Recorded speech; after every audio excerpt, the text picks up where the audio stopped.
삶은 인과를 기반으로 한 산수다. 인과라는 수학을 배운 적이 없는 학생에게 삶은 혼돈스럽고 복잡하다. 그러나 인과를 습득한 인간에게 삶은 단순 명료하다. 내가 선을 심으면, 여기 선은 착할 선입니다. 선을 심으면 정의, 조화, 자비가 찾아온다. 이것들이 우주를 지탱하고 나를 행복하게 만드는 원칙이다.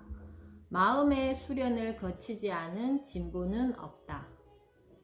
마음속에 희망이나 요행이라는 씨앗을 심는 사람은 어리석다. 그럼에도 우리는 종종 환경을 탓한다. 그러면서 더 나은 기회가 찾아오기를 기도한다. 강민이 엄마 오셨어요. 강민이 엄마 오셨어요. 행복의 비결은 불행의 비결과 마찬가지로 내 마음속에 있다. 오늘 우리 코로나로 우울하다고 말씀하셨는데 결국 이것도 우리 인간이 행한 일 때문에 우리가 이런 바이러스를 만난 거 아니겠어요? 그래서 여기에도 그랬잖아요. 인간은 우리가 행한 일에 대해서 받는 거예요. 우리 아이들이 잘 자랐으면 좋겠다는, 내가 엄마가 잘 성장해야 된다는 게 인과 법칙이 있죠. 환경이 깨끗했으면 좋겠다, 미세먼지가 없었으면 좋겠다, 바이러스가 이렇게 팬데믹 상황까지 올 정도로 위험하지 않았으면 좋겠다는, 우리가 평소에 환경에 대해서 생각하고 실천하고 해야 된다는 거예요. 그렇지만 그거 다 간과하고 많은 쓰레기, 많은 육고기 섭취, 그리고 화석연료로 인한 지구가 오염되었고 무분별하게 야생에 있는 동물들을 사람이 있는 곳으로 데리고 와서 기어이 그들을 또 섭취하면서, 우리가 이거는 인과의 법칙이라고 생각합니다. 그래서 요행이나 그냥 우리가 요행을 바라면 안 된다고 생각해요. 자, 그래서 인과를 습득한 인간에게는 삶은 단순 명료하다 이죠. 이제 우리 엄마들이 준비하셔야 되는 거는 무엇이냐 하면은, 제가 그 강호동의 밥심이라는 프로그램에 보니까 그 코로나에 걸렸을 때 판독해서 격리를 시키는 그 의사 선생님이 나오셨어요. 그분께서 초기에 굉장히 안타까운 이야기를 하셨는데, 엄마가 코로나에 감염이 되었을 때 이 아이들을 맡길 곳이 없는 거예요. 근데 아이가 만약에 감염이 되면 엄마가 보호자로 함께 간대요. 근데 엄마나 부모가 이렇게 대상이 되면 아이를 맡길 곳이 없어서 제발 아이도 함께 데리고 갈 수 있게 해달라고 막 사정을 하는 그런 가족들도 있었다고 합니다. 자, 이런 거죠. 우리가 객관적으로 저희가 유치원에 대한 어떤 매뉴얼 1단계, 2단계, 3단계, 4단계에서 안내해드렸지만, 코로나와 함께 나에 대한 대처법도 이제는 구체적으로 세워야 될 것 같다는 거죠.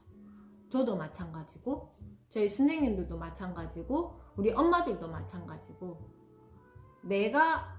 나는 절대 아니야 라는 거는 이제는 없기 때문에, 만약에 내가 대상이 되었을 때 그에 대한 대처는 내가 어떻게 할 것인가에 대해서 구체적인 대처법을 세워 놓으시면, 또 이게 어떻게 보면 그냥 내가 평소에 면역력을 길러서 어떻게 바이러스에 감염되지 않게 조심하고, 부득이하게 그런 경우가 발생하면 또 그럴 때 아이들을 어떻게 케어할 것이며 우리 가족들은 어떻게 이렇게 생활할 수 있는지에 대한 구체적인 대처를 해 놓으셔야 된다는 거예요. 그게 우울한 마음을 걷어내고 이성적으로 객관적으로 이 상황을 받아들이고, 이런 상황이 발생했을 때 어떻게 대처할 것인가에 대한 가족들 간의 어떤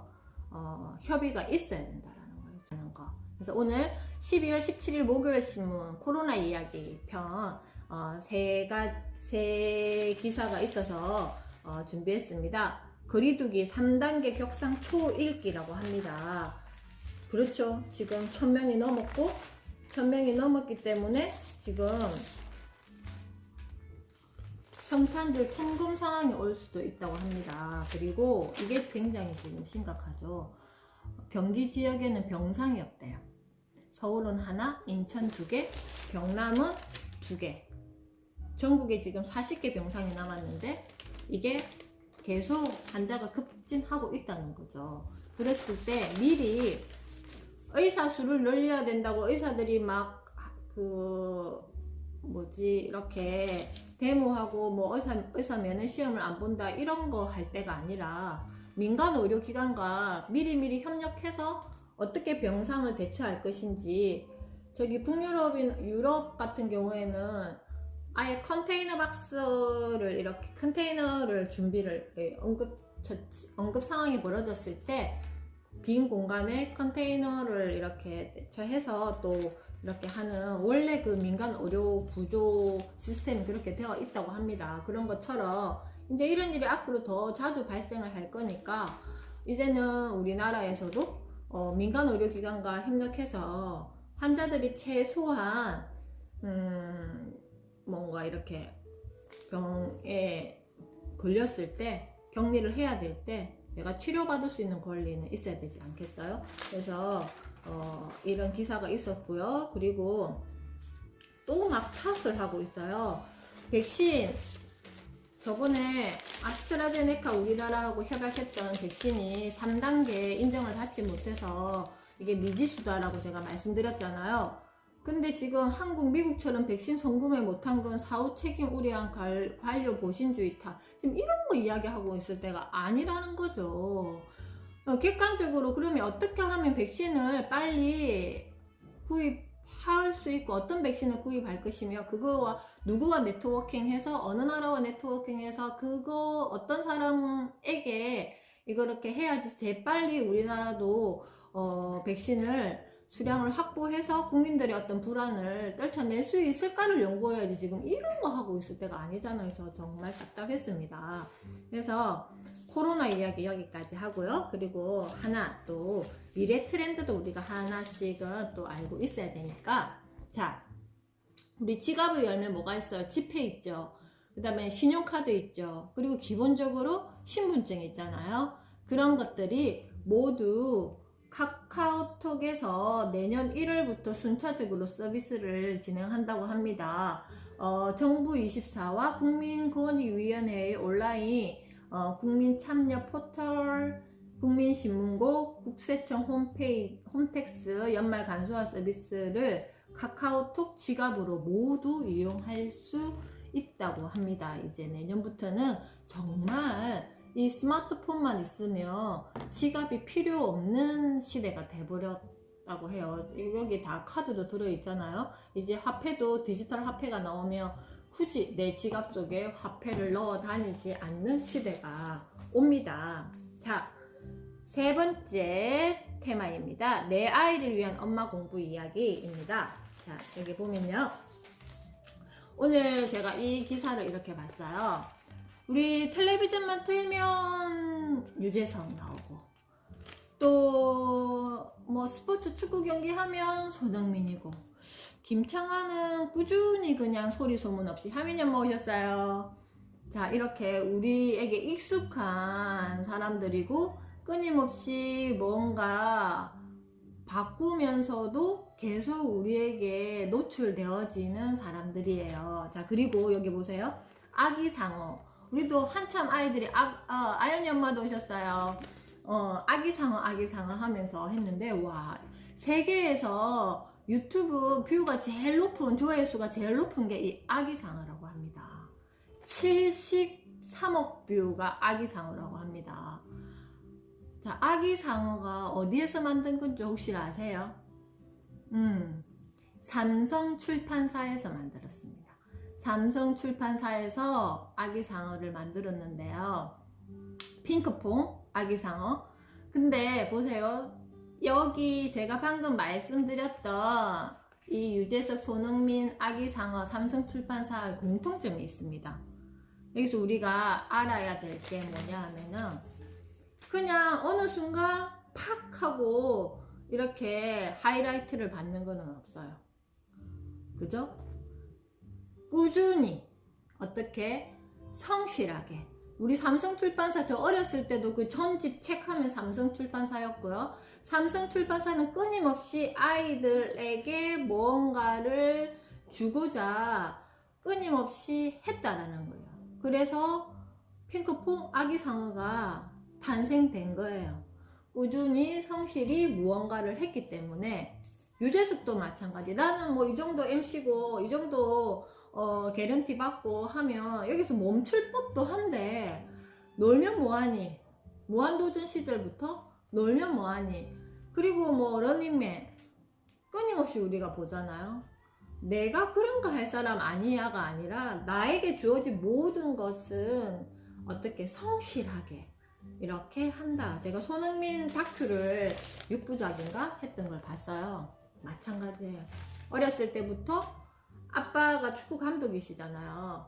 그래서 축구 선수 출신이고 축구 감독이고 형도 지금 축구 선수고 어디에서 그 스포츠 센터를 하고 있어요. 근데 오른발 왼발을 함께 쓰기 위한 훈련을 얼마나 많이 했게요. 그리고 거기에 뒷받침에는 아빠의 노력이 정말 절실한 노력이 있었어요. 그런 거를 저희 엄마들은 아셔야 된다라는 거예요. 그래서 내가 우리 아이 이런 어떤 성공에 대한 어떤 거를 부러워할 게 아니라 어떻게 해서 저렇게 됐을까에 대한 키워드를 찾아내야 된다라는 거예요. 그래서 아기상어, 유재석, 김창원 이런 분들, 손흥민 이런 분들은 끊임없이 성실하게 자기가 해야 될 일에 대해서 꾸준히 했다라는 그 공통점이 있습니다. 우리 아이가 무언가를 제대로 잘 하기 위해서는 무엇이 있어야 되는지 알겠죠? 그러려면 엄마의 습관, 엄마 내 하루의 습관, 나의 성실도를 한번 체크해 보시기 바랍니다. 꾸준히 나는 매일 뭘 하고 있는지, 그리고 우리 아이들에게 보여줄 거는 뭐가 있었는지 꾸준히 한 거에 대한 거 한번 체크해 보시기 바랍니다. 그렇게 해야지만 뜬금없는 어떤 상황이 안 생긴다라는 거예요. 여기 보세요. 학교 밖 청소년 39만 명 고민 상담 사각지대라고 합니다. 그리고 지난해 청소년 1만 명이 극단적 선택하려다가 병원행이라고 합니다. 제 주변에도 그런 일이 있었어요. 작년에 아빠가 수학학원 원장 선생님이신데 그냥 아이들이 뭐 자녀가 다 공부 잘 하고 했겠죠. 그런데 그 아이가 뛰어내렸어요. 그래서 결국은 결과적으로는 그런 일이 생겼는데 그런 거죠. 내 아이가 이런 일이야, 내 아이와 이거는 별개야 라고 할 수 없다라는 거죠.